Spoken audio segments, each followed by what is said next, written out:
bonjour, bienvenue à tous. En ce lieu hautement symbolique pour le territoire, il est à la croisée des chemins entre l'histoire, la culture et l'identité calédonienne. Et c'est avec un grand plaisir que nous vous accueillons au pied de cette œuvre réalisée il y a presque 20 ans maintenant par Renzo Piano. Un centre culturel qui se veut le reflet d'une culture kanak en construction entre tradition ancestrale et mouvement moderne. Bâti dans la ville même de Nouméa, le centre culturel Jean-Marie Tjibaou est aujourd'hui au croisement de multiples expressions et influences qui font la richesse culturelle et créative de la Nouvelle-Calédonie.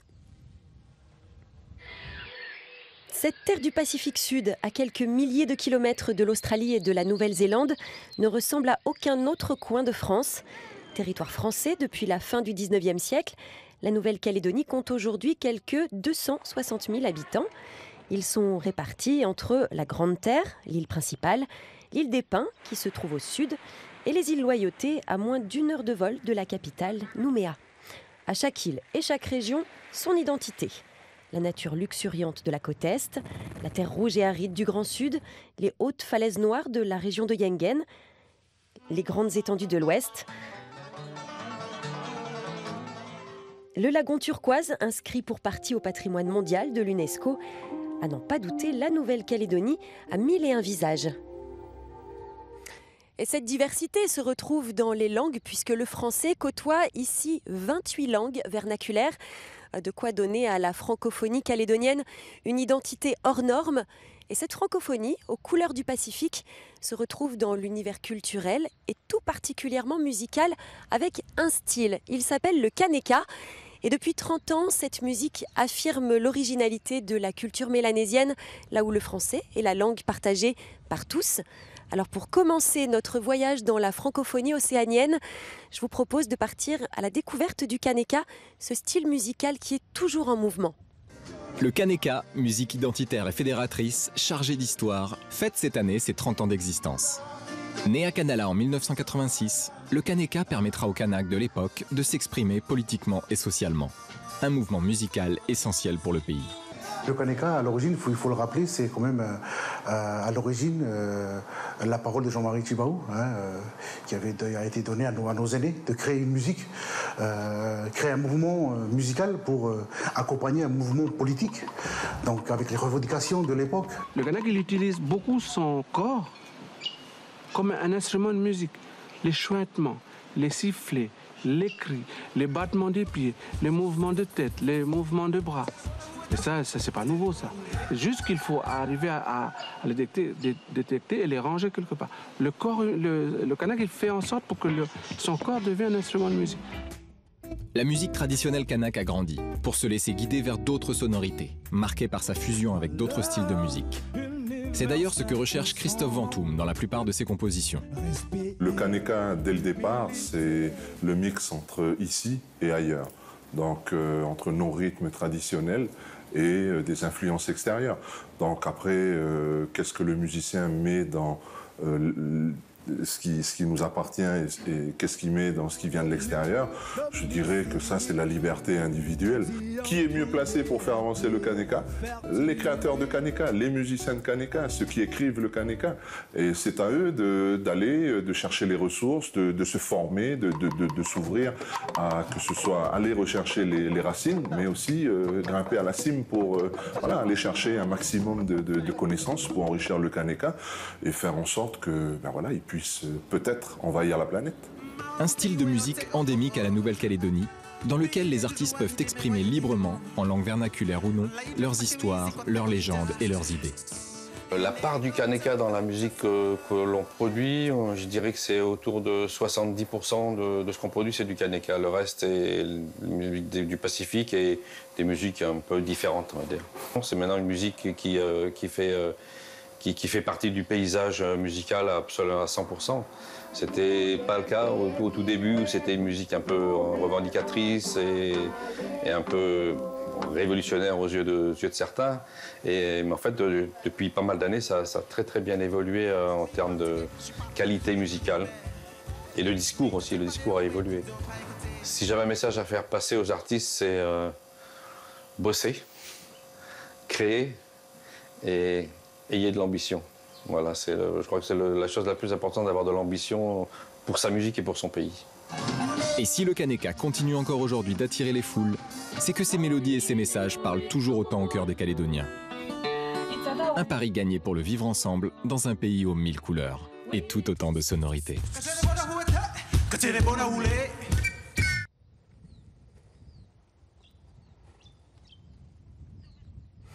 Vous l'avez compris, le Kaneka est bien la marque musicale identitaire de la Nouvelle-Calédonie depuis 30 ans, mais la scène locale est aussi très diversifiée. Elle est francophone, mais pas uniquement. Elle a des atouts à faire valoir en dehors de l'archipel aussi. Et on a pu le voir sur le territoire, c'était il y a 2 semaines avec les premières francopholies de Nouvelle-Calédonie. Une vraie chance pour notre territoire et Chris Tatéossian en était l'un des organisateurs. Il est avec nous aujourd'hui. Bonjour Chris. Bonjour. Alors avec votre société, c'était Musical Production, vous avez organisé ces premières francopholies de Nouvelle-Calédonie. C'était un festival que vous avez imaginé pour valoriser, pour être notamment un outil d'aide à l'export de la création locale, de la musique locale. Pourquoi cette démarche ? Parce que c'est important de valoriser la scène locale. On voulait vraiment faire de ce festival une vitrine vraiment de la création. Avec notre partenaire le Poémar et puis le Forum francophone du Pacifique, beaucoup de programmateurs ont été invités à cette occasion, ainsi que les alliances françaises et les instituts français de la zone. Donc vraiment l'intérêt, au-delà j'allais dire de la diffusion d'artistes, c'est vraiment de valoriser cette scène locale. Et de la montrer au-delà du caillou. Alors accrocher en plus la marque Francopholie à notre caillou au milieu du Pacifique Sud, ça avait un véritable atout.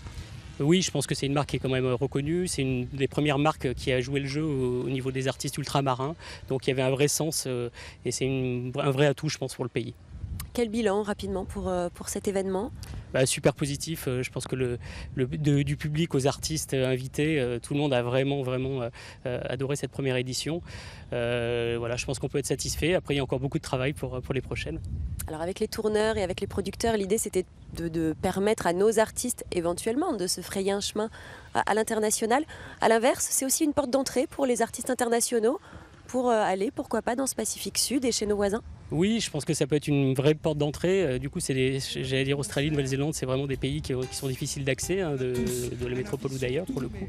Donc là, ça permet aussi de créer peut-être des échanges et en tout cas une vraie visibilité pour ces artistes. C'est peut-être un peu tôt aussi pour en conclure. On le disait, c'était il y a 2 semaines. Oui, c'est ça. Puis encore une fois, je pense qu'on a encore beaucoup de travail à ce niveau-là, mais en tout cas, c'est une très très belle première tentative. Alors quels sont les besoins justement pour que les ambitions de nos artistes calédoniens, les ambitions à l'international se concrétisent ?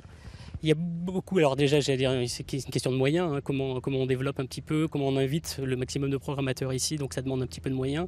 Et surtout aussi travailler sur la formation de cette scène locale. Je pense que si on veut atteindre un niveau exportable, il faut travailler sur le coaching scénique, sur les ateliers d'écriture, ce qu'on fait déjà en partie avec le Poémar, j'allais dire des premiers outils qui ont été mis en place. Je pense que là-dessus, si on continue sur cette voie, il y aura vraiment des belles retombées. Lorsqu'on a ces ambitions-là, le français, c'est un atout ou un inconvénient ? J'allais dire un peu les deux. C'est un inconvénient parce qu'effectivement on est dans un monde anglophone, donc j'allais dire il y a un problème de compréhension au niveau de la langue. Cela dit, c'est un vrai atout aussi parce que c'est un intérêt. Le français, c'est singulier. Ici, on a la chance d'avoir des langues vernaculaires aussi qui amènent vraiment une touche particulière. Et je pense que ça, c'est important. Ça nous différencie un petit peu de la création, j'allais dire d'une manière générale. Et vous avez le sentiment que nos voisins anglophones, anglo-saxons, aiment le français. Est-ce que ça recouvre ? Oui, j'ai l'impression qu'il y a toujours, en tout cas, un imaginaire autour du français, de ce que ça véhicule, en termes de création notamment. Je vois qu'à Auckland, il y a un festival de cinéma francophone. En Australie, c'est pareil, il y a des choses qui se développent et qui fonctionnent très bien, absolument. Très bien. Oui, tout à fait. Donc je pense que oui, c'est un bel atout pour nous. Alors comment on le valorise ? Qu'est-ce qu'on en fait finalement de ce français pour créer notre francophonie océanienne ? Il faut garder un propos singulier. Je pense que la francophonie est intéressante ici parce qu'elle se mélange justement avec toute la culture kanak et océanienne d'une manière assez large. Donc il faut profiter de ça, amener une identité singulière, amener des rythmes, des danses, j'allais dire un propos qui nous différencie un peu de la création. Je pense que là c'est un véritable atout. dont il faut se servir pour la suite. Et je pense que ça commence déjà à prendre, puisqu'on a déjà quelques artistes qui ont été programmés grâce j'allais dire, à leur passage au Francophonie. On n'en est qu'au début, mais c'est vraiment une très très belle première porte d'entrée. Qu'est-ce qu'ils offrent? On est dans la musique française ou on est dans la world music au final? On est entre les deux, j'allais dire oui, la world music, parce que justement ce propos artistique il se décline avec les langues du pays, mais il se décline aussi dans le français, puisque même des artistes kanaks chantent en français, d'autres artistes peuvent j'allais dire, s'approprier un petit peu et la langue française et la langue vernaculaire. Donc oui, c'est voilà, les produit deux. Français, un produit calédonien, un produit océanien, en gros c'est ça. Oui, c'est ça, mais je pense que c'est ce qui caractérise notre pays, c'est ce mélange un peu des cultures, et c'est ce qui fait notre force pour le coup. Merci Chris, on se donne rendez-vous l'année prochaine pour les Francopholies de Nouvelle-Calédonie, 2e édition 2018. Oui, avec plaisir, merci beaucoup. Le français comme un atout d'une marque musicale et culturelle calédonienne, c'est bien l'une des recettes mises en application par Tchelenod. C'est un groupe local originaire de l'île de Maré, et il a fait le choix de l'ancrage local pour mieux représenter une terre francophone, une terre métissée et une terre aux racines fortement ancrées. Alors partons tout de suite à la rencontre de ce groupe Tchelenod. Des riffs de guitare entraînants, des percussions qui font vibrer le cœur et des voix qui attrapent les notes d'octave perchées. Des concerts qui donnent des frissons. La description musicale de Tchelenod est digne d'un groupe de rock en pleine gloire. Et pourtant, Tchelenod s'inscrit dans une pure tradition musicale kanak et livre l'un des kanekas acoustiques les plus aboutis de Nouvelle-Calédonie. Tchelenod, ça va faire un peu plus de 10 ans que le groupe il existe. Donc c'est un peu les musiciens qui viennent un peu de chaque tribu de l'île de Maré. Le groupe Tchelenod a été créé en 2005.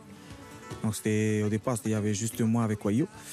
Et puis on a remporté par la suite le concours 9 semaines et un jour. Et donc sur le coup, on est parti jouer au Francophonie de La Rochelle. En allant sur place, en voyant la foule, c'est fou. Et c'est là qu'on s'est rendu compte que quand on a commencé justement à chanter ce morceau-là, Tsoeli, quand on voyait la foule qui dansait, qui était là, qui était content déjà de nous voir en tenue traditionnelle, de chanter en langue vernaculaire de Nengone, le Nengone. C'est là qu'on s'est dit que c'est vraiment une chance. En Calédonie, on voit que le rythme traditionnel il disparaît un petit peu. Et Tchelenod, en fait, c'est un groupe qui casse tout. Malgré l'avancement du pays, on va dire, par rapport à l'avancement du pays, Tchelenod, en fait, il casse. Il nous remet, en fait, à notre place pour dire, vous avez une culture à défendre. Et pour cette culture-là, vous avez des valeurs fondamentales, mais vous avez aussi des instruments.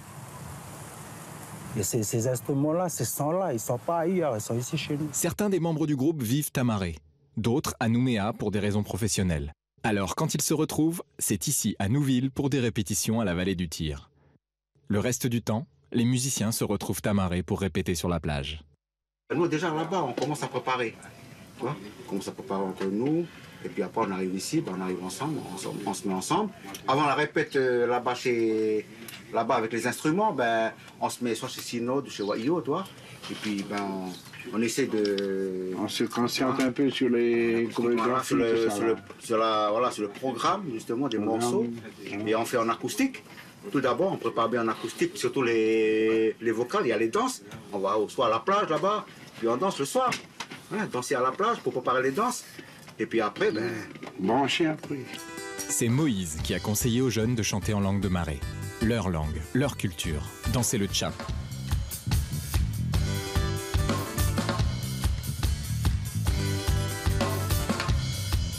C'est unique, comme l'esprit qui l'accompagne. Le groupe ne veut pas séparer la danse de la musique. Et c'est ce qui fait aussi toute son originalité. Le kaneka, c'est la musique des grands chefs de tous les airs ici en Kanaki Nouvelle-Calédonie, quoi. Et puis nous, nous ne sommes que des ambassadeurs, quoi, à emmener cette musique. Pour dire qu'il y a quand même un petit peuple qui vit ici, qui existe ici, dans un petit pays qu'on ne voit pas dans la carte. C'est important de faire connaître notre musique.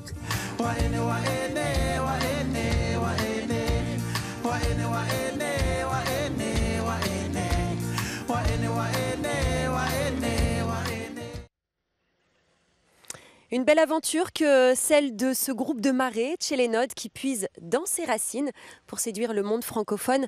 Et vous l'avez vu, séduire jusqu'aux Francopholies de La Rochelle.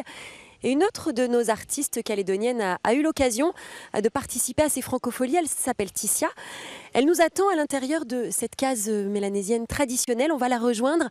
Elle est là pour nous aujourd'hui. Bonjour Ticia. Bonjour. Comment allez-vous? Très bien. Bon, on parlait des Francopholies de La Rochelle. C'est un événement auquel vous avez participé en 2005. Un événement de chansons françaises. Qu'est-ce que ça a laissé comme empreinte dans votre musique, dans votre créativité? Écoutez, moi, c'est arrivé en plus à un moment, je vais dire, c'était la première fois que je m'exportais, donc forcément, ça a eu beaucoup d'impact sur la suite de ma carrière. Et de chanter, moi, j'écris en français, je chante en français, donc forcément, ça m'a beaucoup parlé, je me suis beaucoup retrouvée, et puis c'était une grande découverte. Vous étiez à votre place? Je me sentais à ma place, oui. Qu'est-ce que sur quoi ça a débouché après? Aujourd'hui, vous ne chantez plus qu'en français? Aujourd'hui, au fur et à mesure des années, avec l'expérience et surtout les rencontres que j'ai pu faire, notamment en métropole et même ici dans le pays, ça m'a permis d'aller justement travailler et explorer notamment bien évidemment ma langue maternelle. Qui est le wallisien. Ouais.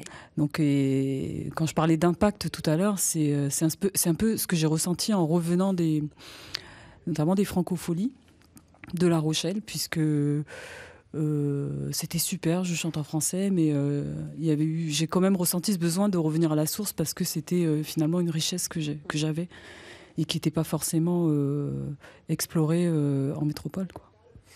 Alors aujourd'hui, finalement, vous chantez en français, vous chantez en wallisien, voire même en d'autres langues, notamment en quelques langues vernaculaires. Tout ce qu'on me propose, non, je suis partante parce que voilà, je disais c'est une richesse, donc forcément. Ça m'enrichit musicalement, ça inspire beaucoup. Et puis depuis quelques années, je me suis mise aussi à la langue vernaculaire, une langue vernaculaire qui est le djiou. Donc ça m'apporte beaucoup techniquement, artistiquement. Et À quoi elle ressemble finalement aujourd'hui votre francophonie musicale? Avec toutes ces langues, très variées, parce qu'il y a eu, entre-temps aussi, il y a eu beaucoup d'inspiration de par des voyages et des rencontres qui font que, après, ça enrichit, ça m'inspire et ça se ressent et je pense, ça s'entend dans ma musique. Et comment elle s'est construite à l'origine? Votre francophonie, elle vient d'où? Alors, j'ai été beaucoup bercée par la chanson française, notamment depuis petite. Pas que, puisque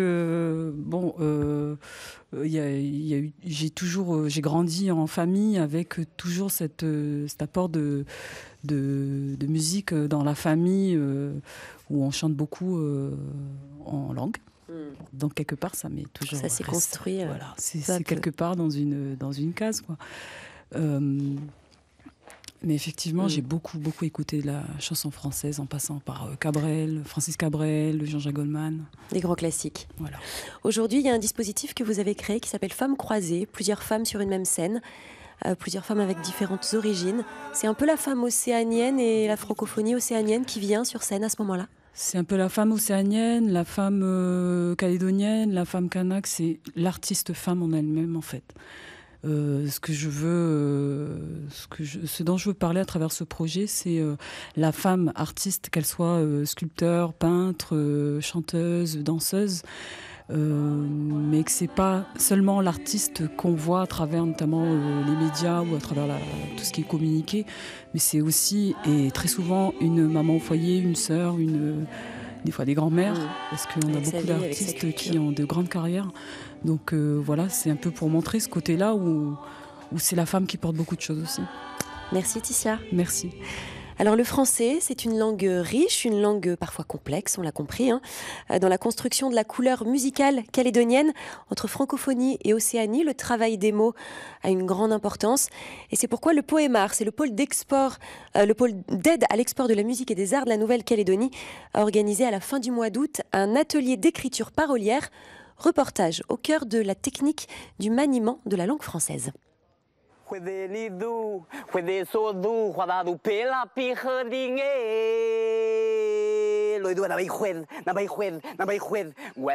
Rémi Naïgé, slameur originaire de Lifou, a décidé de participer à l'atelier d'écriture parolière organisé par le pôle d'export de la musique et des arts de la Nouvelle-Calédonie. C'est en posant une simple question à ses élèves que Tezam Barem, parolière de renom venue spécialement de métropole, a démarré la formation. Selon vous, qu'est-ce qu'une chanson ? C'est une question qui a l'air facile et qui finalement est très intime quand on répond à « c'est quoi une chanson ?» et on raconte sa vie. Donc c'est sûrement raconter sa vie, c'est sûrement un récit de soi.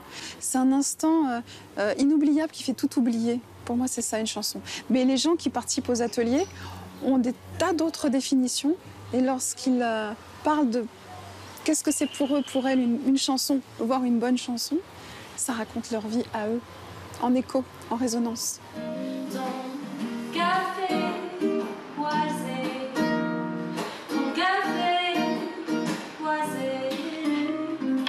J'ai décidé de participer à cet atelier d'écriture parce que des fois on se retrouve un peu bloqué avec le syndrome de la page blanche. Et là on se dit bon, qu'est-ce qu'on a envie de dire, qu'est-ce qu'on a envie de raconter, est-ce que c'est important d'avoir un personnage, est-ce que c'est important d'avoir déjà des actions qui soient prédéfinies, et puis surtout pour écrire en français parce que c'est notre langue maternelle et je trouve ça plus difficile dans la compréhension du texte quand on est en anglais parce que tout le monde parle pas anglais ici.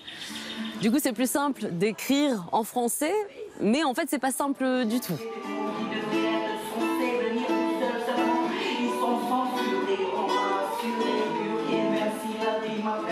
Ça m'apportait plus parce que moi, je suis plutôt toujours à la recherche dans l'innovation, dans l'originalité. Et cet atelier, c'est un plus pour moi. C'est un plus pour moi parce que je suis plutôt dans la création. Et ça, c'est un plus. C'est aussi une nouvelle façon de voir les choses. Et puis, cet atelier d'écriture m'a permis à savoir comment écrire des textes parce que quand j'écris des textes, je suis toujours ailleurs, alors que là, il m'a bien canalisé sur un point. Et c'est très enrichissant. Gayoulaz, déjà, on a déjà 4 albums à notre actif. Et effectivement, on a eu une tournée dernièrement en métropole. Et cet atelier va nous permettre d'avoir des outils et des méthodes pour pouvoir améliorer notre écriture. Peut-être des textes qui vont pouvoir franchir tous les récifs de la Calédonie. Et surtout, avoir une assise qui permettra de mieux toucher un public plus divers. En tout, une dizaine d'artistes très studieux ont assisté à cet atelier d'écriture et ont pu ainsi trouver les outils nécessaires à l'écriture d'un texte pour leurs projets à venir. Un atelier d'écriture riche en enseignements, notamment pour les artistes calédoniens qui travaillent à se créer leur propre identité, façonnée à la fois par la francophonie et par leurs racines. Le groupe Gayoulaz en fait partie et toujours sous le toit de cette case traditionnelle du Centre culturel Tjibaou, nous accueillons l'un des chanteurs du groupe, Dominique Taïn, bonjour. Bonjour Anne-Claire. Vous faites partie du groupe Gayoulaz. Oui, je fais partie actuellement du groupe Gayoulaz. Et on l'a entendu dans le reportage, vous avez participé à cet atelier d'écriture. Qu'est-ce que ça vous a apporté ? Donc cet atelier d'écriture nous a apporté beaucoup de choses, des outils pour pleinement exprimer nos pensées, nos réflexions et structurer pour effectivement avoir une très belle chanson. Parce qu'aujourd'hui, on a nos propres méthodes et avec cet atelier, ça a apporté un peu de plus-value pour qu'on puisse ériger au mieux nos chansons et apporter un peu plus de profondeur. Alors vous ne chantez pas que en français, vous chantez aussi en djéou. Cette réalité-là de maîtrise et de plus de profondeur, c'est vrai pour le français, c'est vrai pour le djéou ? C'est vrai dans les deux langues. On dit souvent qu'un enfant bilingue, il a une grande richesse culturelle et aussi une richesse au niveau de la francophonie. Donc effectivement, composer en djéou et en français, ça nous permet a priori de maîtriser l'une des deux langues et surtout faire passer des messages aussi bien dans le public local que dans un public à bassin francophone. Et quel usage pour quelle langue finalement ? On utilise souvent le français pour faire passer des messages, des messages avec des objectifs bien précis, des objectifs d'émancipation ou des objectifs de prévention, des messages bien clairs pour amener la société sur des problèmes sociétals, mais également sur des messages de prévention. Et le djéou, plus pour l'émotion, mais également des messages très portés vers l'éducation, l'émancipation du peuple et également l'amour, parce que le djihou, c'est une langue très émotionnelle où on arrive à faire retranscrire quand même tous nos sentiments sur une chanson. C'est une langue des émotions, c'est une langue du sentiment. C'est pas uniquement une langue du sentiment, mais le djihou, c'est une langue qui est très riche et qui est composée beaucoup comme la langue française, de métaphores, d'anaphores. Et il y a plusieurs sens où le pluralisme s'exprime. Et le djihou, dès qu'on la maîtrise, sur une même phrase, on peut avoir différentes connotations, différents sens. Et c'est une grande richesse pour nous de le maîtriser, quoi. Comment est-ce que vous alliez les deux? Vous y parvenez? On y parvient dès notre enfance parce qu'il faut savoir maîtriser le djihou à la maison et le français à l'école. Et donc, au fil du temps, on y gagne en expérience. Et aujourd'hui, on sait être opportun et réagir justement dans nos chansons en élargissant sur des textes en djihou comme sur des textes en français. Avec un choix, soit en français, soit en djihou, vous parvenez à allier les deux dans une même chanson? Oui, on y arrive aujourd'hui. Je pense avec 4 albums aujourd'hui et avec l'export qu'on a eu dernièrement, je pense que l'alliage des deux langues, c'est quand même une très grande richesse. Alors justement, qu'est-ce que vous êtes allé présenter à l'étranger? Qu'est-ce que vous aviez à montrer? Donc à l'étranger, on a présenté une tournée avec Tissia et le groupe Gayulaz. Donc on a présenté une tournée de 2 heures avec chacun des morceaux où on a pu exprimer également tous nos messages et en langue comme en français. Et effectivement, quand on arrive dans des pays étrangers, la musique, c'est un langage universel. Et donc aujourd'hui, chaque artiste a réussi à susciter de l'émotion chez un public objectif, chez des personnes qui ne sont pas habituées à ne parler le djihou ou à parler le wallisien, le foutonnier. Mais effectivement, à travers cet échange musical, ils ont ressenti le message qu'on a voulu faire transparaître. Donc finalement, français, djihou, les deux, l'un des deux, ça a peu d'importance? Je pense que ça a peu d'importance, mais le français, c'est très important. C'est comme l'anglais. C'est le passeport pour pouvoir s'exprimer et se comprendre avec d'autres peuples. Mais la musique, comme le langage des signes, on n'a pas besoin parfois de paroles pour pouvoir échanger. Quand on vous parle de francophonie océanienne, ça vous parle? Ça me parle, mais je dirais aussi qu'il y a aussi l'identité océanienne.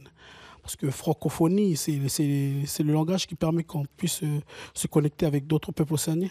Mais on a chacun notre identité avec ces valeurs océaniennes-là qui font qu'aujourd'hui, on arrive à se comprendre mutuellement. C'est bien d'expliquer tout ça dans une case traditionnelle? Bien sûr, c'est un peu un cliché stéréotype, mais c'est notre identité à nous. Et aujourd'hui, pouvoir s'exprimer ça dans la capitale, c'est une grande fierté. Et justement sur cette symbolique qui est la case, et également d'autres symboliques qui puissent s'exprimer dans la ville de Nouméa, pour dire quand même on est en Nouvelle-Calédonie avec le peuple kanak et tous les peuples océaniens qui nous entourent. Merci Dominique Taïn et bon vent au groupe Gayulaz. On lui souhaite encore plein d'expériences. Alors parmi les artistes calédoniens qui manient la langue française avec une grande maîtrise, sans pour autant oublier leurs origines kanak, se trouve Paul Wamo. C'est un slameur emblématique de la Nouvelle-Calédonie et il est désormais bien installé sur les scènes de métropole et d'ailleurs. On le découvre. On ne s'entend plus. Ce poème, c'est comme un cri qui vient de l'intérieur, un cri sur lequel Paul Wamo a mis des mots, ces mots. Au diable la peur, coup de botte dans la gueule. Au diable celui ou celle qui ne vient pas. 2018 sera l'année d'un manuscrit en français et d'un nouvel album. Alors le Kanak travaille ses textes qu'il dira sur des musiques actuelles, mélange d'électro, de R&B, de hip-hop. Un titre, Andréou, tous les autres en français, comme un pied de nez à l'histoire. C'est une langue qui nous a été imposée. Même si je parle mieux, même si j'aime la langue française, mais c'est une langue qui est arrivée chez nous. Donc c'est une façon de dire que je vais jouer avec elle et que je vais, voilà. C'est pas une revanche, mais une façon de la déconstruire à ma façon. Jouer avec la langue pour remettre l'histoire et la société en perspective. Et même plus que noir, pas juste noir, ni seulement noir, mais un homme souvent... Installé depuis 1 an et demi à Marseille, Paul Wamo a trouvé dans la cité phocéenne des partenaires pour diffuser son travail, son message, toujours avec l'aide de son épouse. On arrive plus facilement qu'à Paris à créer un contact, un lien avec les gens. Et ça aussi, ça participe beaucoup au développement artistique du projet. Et donc voilà, on a fait le bon choix, je pense. Quand on part de chez soi, quand on arrive ici, on est confronté au regard des autres aussi, surtout dans ce milieu-là. Donc cette confrontation-là, elle permet aussi de se remettre en question soi-même, qui je suis, d'où je viens. Donc c'est tout ça qu'on est venu chercher ici. Se confronter à l'autre et exporter son travail en dehors de la Nouvelle-Calédonie. Fin octobre en Guadeloupe, Paul Wameau participera au festival Bleu Outre-mer. Le Kanak abordera alors la créolité, un autre rapport de la langue à l'identité. Paul Wameau, un artiste qui porte ses racines calédoniennes jusqu'en métropole, jusqu'en Europe. Il est un artisan de l'export de la culture francophone, si particulière dans le Pacifique Sud, une région à dominante anglo-saxonne. Pas simple, d'ailleurs, de se faire une place au soleil lorsque la langue maternelle n'est pas l'anglais et que les voisins, il faut le dire, nos voisins les plus proches, ne comprennent pas un mot de français. Cette réalité est tout aussi présente dans la sphère économique, surtout si l'on mise sur l'export des produits et des services. Alors la Nouvelle-Calédonie a su se doter d'une économie productive, elle en a fait une source de richesse pour sa population et elle cherche désormais à exporter ses biens, ses services des côtes de la Calédonie. Le nickel, c'est la première ressource qu'elle exporte, la première mais pas la seule. Pour autant, l'export est un défi pour les entreprises françaises de Nouvelle-Calédonie, souvent confrontées à des géants anglo-saxons, australiens, asiatiques. Mais la persévérance porte parfois ses fruits, comme nous le montre le reportage que je vous propose de découvrir maintenant.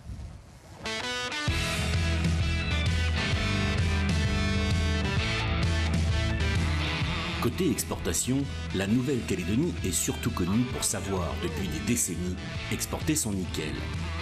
Mais quels sont les autres potentiels du pays en matière de commerce extérieur? Bienvenue pour une aventure passionnante, celle de l'économie qui voyage.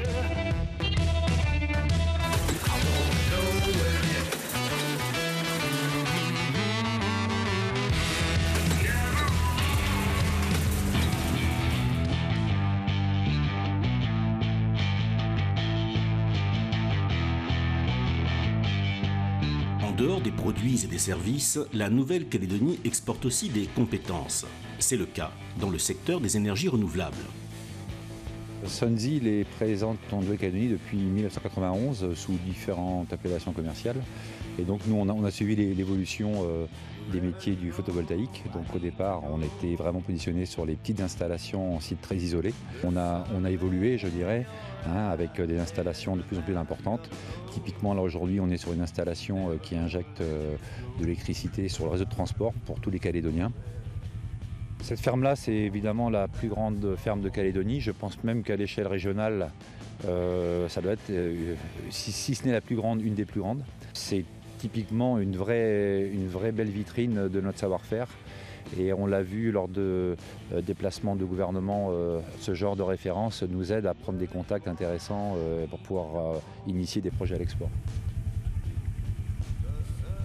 On a plutôt travaillé plus à l'export on va dire les 15 dernières années, où on a parcouru tout le Pacifique, de Kiribati à Tokelau, à Yap, aux îles Marshall, Tonga, Vanuatu évidemment, Fidji aussi. Les territoires étaient vraiment vierges en termes même d'opérateurs, de sociétés qui faisaient comme nous dans tous ces territoires. Là, aujourd'hui, on est plutôt sur une approche où on fait appel à nous lorsqu'il y a vraiment un besoin d'une forte expertise pour des projets d'ampleur significative.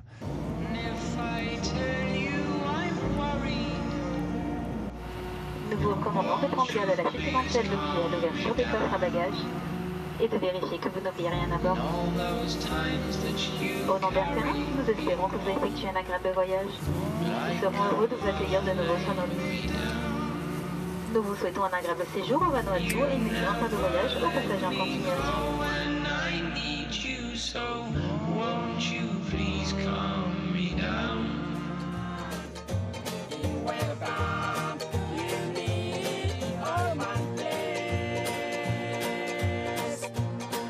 À 1 heure de vol de la Nouvelle-Calédonie, le Vanuatu est le plus proche des États insulaires. Par son histoire et cette proximité géographique, c'est une terre d'exportation pour les produits calédoniens. L'expertise calédonienne en matière de photovoltaïque en est un exemple. Enelco, c'est une société de service public qui produit et distribue l'électricité sur toute l'île de Fateh, ainsi que sur des petites parties de Malikolo et Tana. Direction le nord de l'île d'Efateh, vers Undine Bay, où Sunzil a été retenu pour la mise en place d'une ferme solaire. Le solaire, c'est une part assez récente. Sunzil, donc, on a travaillé avec eux sur la ferme solaire d'Undine Bay, donc une ferme de 510 kW. C'est un projet qui a démarré dès 2014. Malheureusement, à cause du cyclone Pam, on a pris un an de retard. Donc c'est une ferme solaire qui a été mise en service en début 2016. C'était assez naturel pour nous, pour ce premier projet de 500 kW, de travailler avec une entreprise reconnue et avec qui on a déjà eu l'occasion de travailler sur d'autres projets. Sunzil est intervenu à différents niveaux du projet, la partie études, la partie design, la partie maîtrise d'œuvre, jusqu'à la mise en service. Sunzil nous a accompagnés et a été un partenaire fiable tout au long du processus. On partage aussi la même langue, on partage les mêmes normes techniques. Donc ça a aussi son avantage pour ce genre de projet. L'export, on le pratique depuis, je vous dis, même 15-20 ans, donc on sait faire. C'est plus maintenant être positionné sur ces nouveaux marchés et donc la problématique, elle est plus au niveau de la veille commerciale. Notre ambition à terme sur l'export, c'est évidemment la Calédonie est un territoire sur lequel il y a encore énormément de choses à faire dans le domaine des énergies renouvelables. Mais il y a quand même une taille critique qui sera atteinte et donc c'est effectivement de développer au moins une quote-part significative de notre activité, simplement pour pérenniser notre présence sur le territoire, donc d'avoir une quote-part significative de cette activité à l'export. Le Vanuatu a été classé en 181e position sur 188 par le FMI pour son PIB par habitant en 2013. Une situation économique qui n'est pas des plus prospères. Pourtant, pour ceux qui savent s'adapter aux contraintes locales, des producteurs calédoniens ont trouvé leur place sur ce marché. Je m'appelle Loïc Bernier, je suis au Vanuatu depuis 1989 et je suis donc conseiller du commerce extérieur. On a évidemment donc, des produits calédoniens présents aujourd'hui sur le marché du Vanuatu. Je pense qu'ils sont malgré tout en petite quantité, pas énormément de produits calédoniens. Alors ces produits sont des produits en fait émergents, je pense.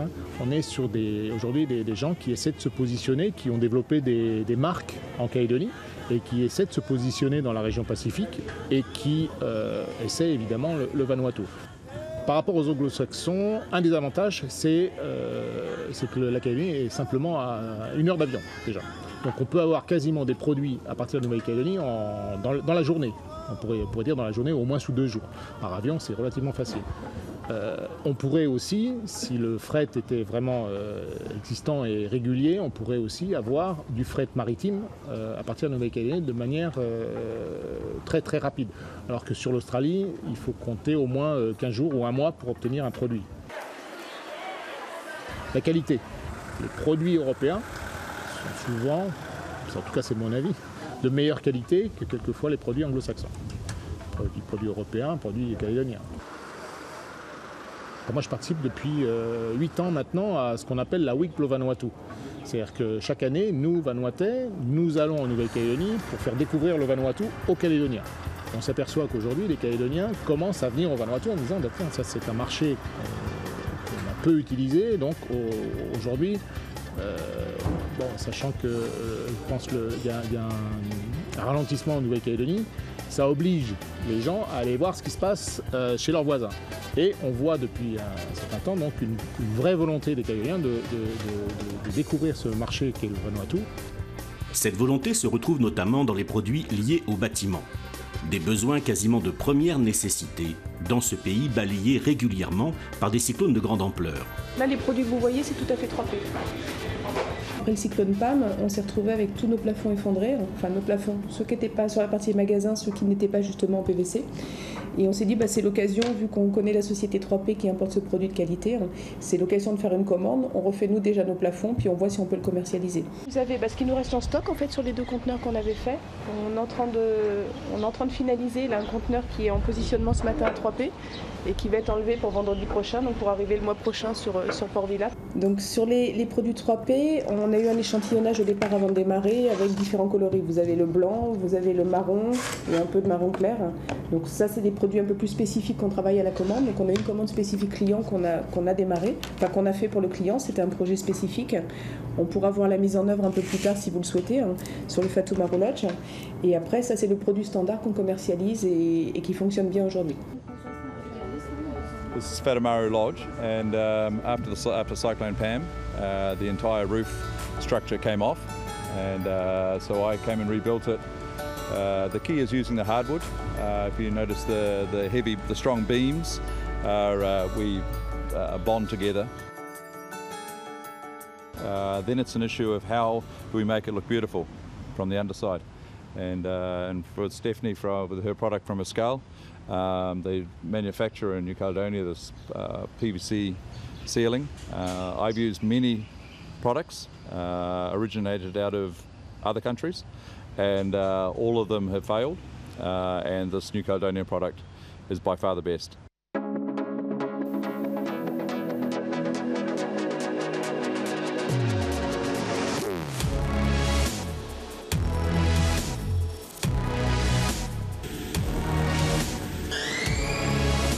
Ici, nous fabriquons des produits en PVC et composite pour le bâtiment.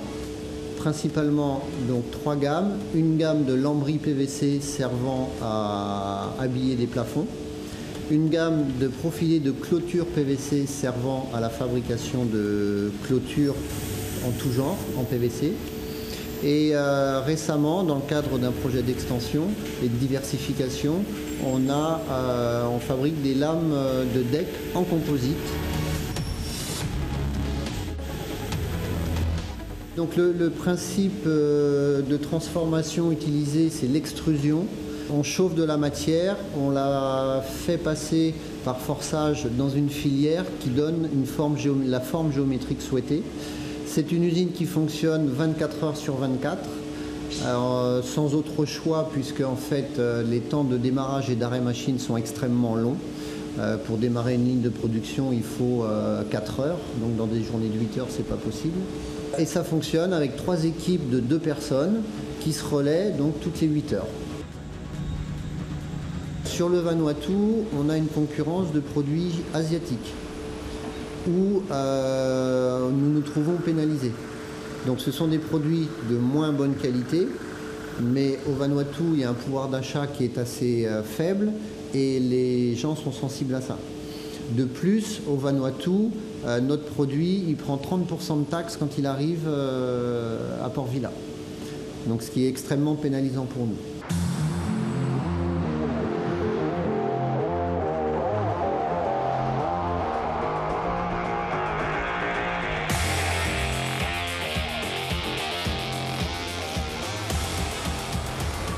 Concernant la Nouvelle-Zélande, donc on a engagé vraiment des démarches vers la Nouvelle-Zélande qui a été notre cible.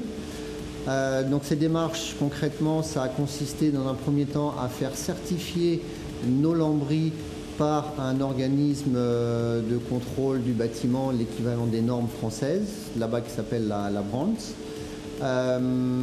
Suite à ça, ça a donné donc du crédit au niveau qualité à notre produit. Et aujourd'hui, on a un partenariat avec un distributeur qui est basé à Auckland, mais qui dispose de points de dépôt à Christchurch et à Wellington, d'un staff de commerciaux et qui distribue donc au travers de toute la Nouvelle-Zélande nos produits. Ampolite is a manufacturer and supplier of plastic building products into the New Zealand market. 3P have a plastic Safite lining product called Panorama that we distribute for them in New Zealand. It's a very good quality product. It's a significantly different product to what's being sold in New Zealand. and the market seems to like it. We chose to use it on our own building. We had a significant storm came through New Zealand about 4 years ago, and it blew all the sophites off our building. So we chose to install these, obviously because we're the distributor and we wanted to be able to show people what it looked like. But also, it's a very nice product, and we wanted to install it on our building because of that reason as well. L'export, ce sont des démarches qui s'inscrivent dans la durée. C'est long, ça peut même être très long. Maintenant, nous, on lâche pas on baisse pas les bras parce que on a des résultats. On a par exemple là, on est sur le point d'obtenir le marché des faux plafonds sur la construction d'une école en Nouvelle-Zélande qui marquerait notre premier gros chantier.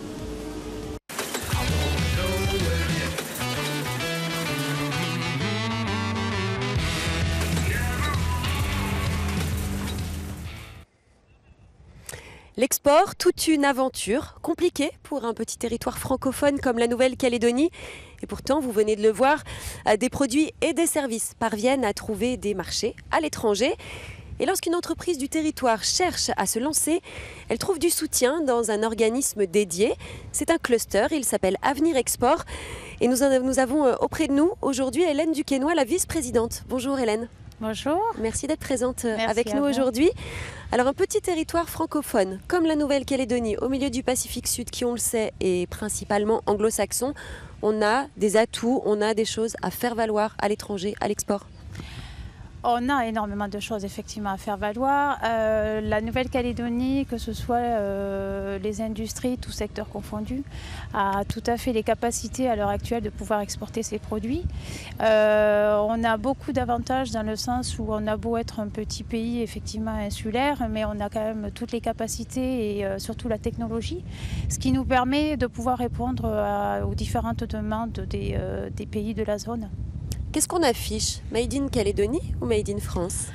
Alors, normalement, l'un ou l'autre, de toute manière, est propice à la promotion des produits. Il faut savoir que quand même, Made in France ou Made in France, excusez-moi, avant tout, c'est peut-être un terme marketing, mais derrière cela, il y a quand même, ça représente la qualité, le savoir-faire et surtout la noblesse. Donc, ce sont quand même 3 mots essentiels lorsqu'on fait la promotion de produits et surtout la promotion de produits qui sont made in France. Alors quelle francophonie finalement on met en avant selon la zone géographique dans laquelle on a envie d'aller? Eh ben, en fait, on essaye de s'adapter parce qu'en fonction des produits que l'on va approcher, on va avoir une approche tout à fait différente. Par exemple, si on s'adresse par exemple aux pays de l'Asie, on va essayer de garder le côté Made in France parce qu'ils sont quand même très friands de ce genre d'appellation. Après, si on est plutôt sur un pays anglo-saxon, on va garder le côté français, le côté européen. Et puis ensuite, bien sûr, tous les pays de la zone, mettre en avant et garder un peu le langage mélanésien sur les pays de la zone, bien sûr. Voilà. Ouais. Donc on le disait, le Pacifique Sud, on est entouré de l'Australie, de la Nouvelle-Zélande, d'une région anglo-saxonne. Être francophone, c'est un atout, c'est un inconvénient? Alors, ça peut être un atout et c'est aussi un inconvénient. Les atouts, parce que justement, on représente plus ou moins la qualité et la noblesse des produits français. Mais par contre, l'inconvénient, effectivement, c'est que l'on est entouré de pays anglo-saxons et on est obligé de bien communiquer, de pouvoir communiquer entre nous. Et la seule langue à l'heure actuelle, c'est l'anglais. Ouais, c'est indispensable aujourd'hui. C'est indispensable. Donc, beaucoup de chefs d'entreprise, comme d'autres associations ou autres, le savent très bien, c'est qu'elles ne peuvent de toute manière approcher le commerce à l'international qu'en ayant la maîtrise parfaite de la langue anglaise. Aujourd'hui, on a progressé pour être francophone à la portée des anglophones, disons. On a beaucoup progressé. Maintenant, il y a beaucoup d'axes qu'il va falloir améliorer. Dans un premier temps, je pense que c'est la Nouvelle-Calédonie proprement dite, qui n'est pas du tout connue dans la zone. Et pourtant, un vrai déficit de notoriété. Un vrai déficit de ce côté-là. Il est vrai que nous, au travers des expositions commerciales que l'on peut faire, salons ou autres, on s'aperçoit que la Nouvelle-Calédonie est peu connue. Donc, on en fait la promotion de par les produits. Et c'est comme ça qu'on va se quitter. D'accord. Merci Hélène. C'est ainsi que s'achève notre voyage francophone en terre calédonienne. Merci à tous d'avoir passé ce moment avec nous ici au Centre culturel Chibaou. Merci à tous et à bientôt en Calédonie.